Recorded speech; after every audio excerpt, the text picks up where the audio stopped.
I want to pull a little thread from some of the things that I've been thinking about the last couple of weeks. And last week I talked a little bit about sort of offering ourselves when we're perhaps not at our sparkling best and firing on all cylinders. And there's this interesting text in Isaiah chapter 35, which is this context of the faithfulness of God in many different ways about sort of bringing the wilderness to life. And Isaiah writes, "Strengthen the weak hands and make firm the feeble knees. Say to those who have an anxious heart, be strong, fear not. Behold, your God will come with vengeance, with the recompense of God, and he will come and save you." Often, as we sit at those places of weakness and feebleness, and we're not everything we think we ought to be or should be or could be, that evokes a lot of anxious thoughts within us. I don't have enough for this day. I can't accomplish this. What am I going to do?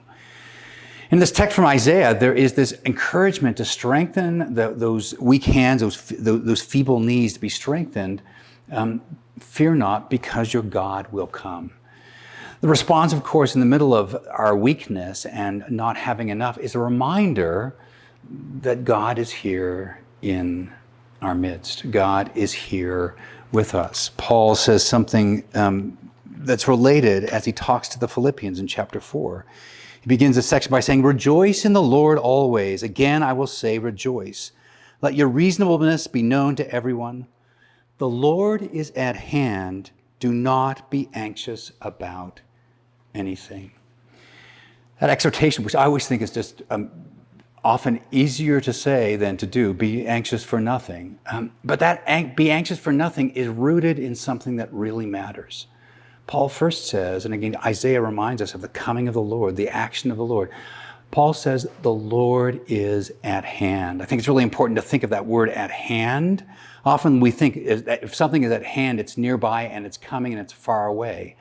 But if something is at hand, it is right there. It's at hand. The Lord is at hand. The encouragement to us in the midst of all of the things where we are not enough and we feel like this is too much for us, and where our anxious thoughts rise up, the truth is the Lord is at hand. Our God is mighty to come. Our God comes among us, and sometimes in ways that we could not possibly have imagined. Jesus promises his disciples before he ascends into heaven, he says, "I am with you always, even to the end of the age." That's not an idea. It's not a concept. It's not a metaphor for something.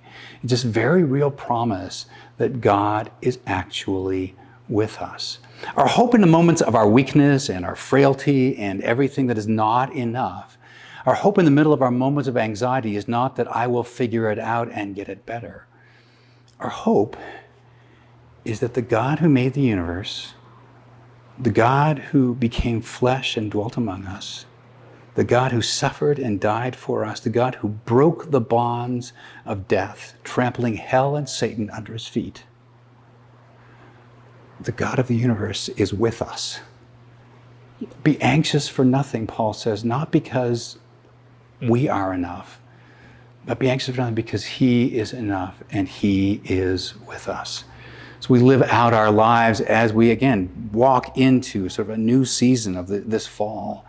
This is an incredible and important reminder that the Lord is at hand. Be anxious for nothing.